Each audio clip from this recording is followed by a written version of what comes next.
Hai, kami dari kelompok 1. Saya Denis. Saya Josephine. Saya Belia. Kali ini kita akan membahas tentang prenatal. Jadi, pengetahuan tentang prenatal bertujuan untuk membantu calon bayi agar tumbuh dan berkembang secara optimal, baik dari segi psikis, fisik, maupun spiritual atau calon bayi. Di masa prenatal diketahui bahwa keadaan psikologis ibu di saat mengandung sangat mempengaruhi perkembangan psikologi anak mulai dari kandungan hingga ke masa yang akan datang. Oleh karena itu, penting bagi ibu dan keluarga untuk mengetahui tahapan masa prenatal ini untuk dapat mendukung perkembangan psikologi anak mulai dari kandungan sampai ke masa yang akan datang. Berikut kami jelaskan tahapan-tahapan perkembangan prenatal. Selamat menyaksikan! Berawal dari pertemuan antara sel telur dan sperma, dalam waktu 24 jam semua informasi genetik telah dibentuk dalam satu sel, mulai dari warna rambut sampai bakat. Sel ini akan terus membelah diri, kemudian akan membelah menjadi dua, menjadi janin dan plasenta. Walaupun hanya sebesar biji wijen, perkembangan tulang belakang, hati dan otak mulai terlihat. Bulan kedua sekitar minggu keempat atau kelima, jantung mulai berdetak dan janin sudah 10.000 kali lebih besar dari sebelumnya.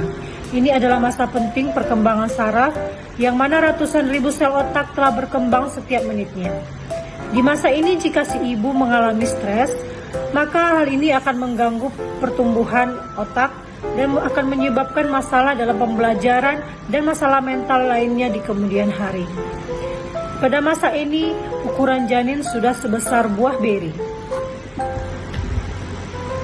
Pada bulan ketiga, janin mulai merasakan stimulasi, yang mana indera penciuman sudah mulai berkembang, dan otak terus berkembang pesat. Telinga janin juga mulai berkembang, dan tak berapa lama dapat mendengar detak jantung ibunya. Di sini janin masih sangat kecil, masih dapat bergerak bebas. Pada tahap ini ukuran janin sebesar buah lemon. Jadi pada bulan keempat janin sudah mulai belajar menendang, kencing, dan cara menahan juga. Jika ibu janin berbagai macam hal yang berbeda, janin juga belajar berbagai selera yang berbeda. Proses nutrisi yang janin gunakan untuk menyelesaikan fisiologis disebut proses pemrograman janin, di mana proses ini bisa menemukan masalah seperti obesitas, kondisi jantung, dan diabetes di kemudian hari. Nah, pada bulan kelima, janin sudah bisa mulai mendengar dengan jelas dan juga mengalami lonjakan pertumbuhan besar, dan juga janin mulai ada perkembangan gigi, rambut asli, kuku, alis, dan bulu mata, dan sebagainya.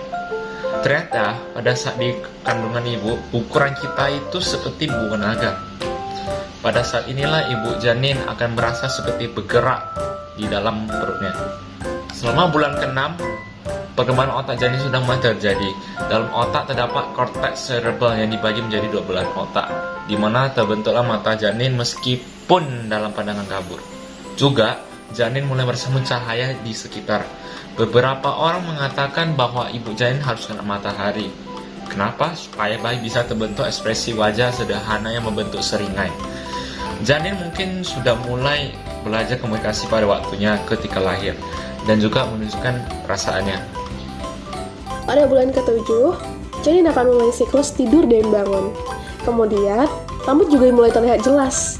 Selain itu, gigi susu sudah mulai terbentuk di dalam gusi. Ketika janin mendengar suara ibu, maka detak jantung akan semakin kencang dan terjadi gerakan-gerakan pada janin. Peneliti mengklaim pada saat ini janin mulai belajar bahasa dengan mendengar suara dari luar. Karena ketika janin lahir, janin sudah bisa mengenali suara ayah dan ibunya. Di tahap ini, janin sudah sebesar nanas. Pada bulan ke-8, janin mulai bertingkah seperti bayi yang baru lahir. Otak janin sudah berfungsi secara penuh dan sistem syaraf sudah siap.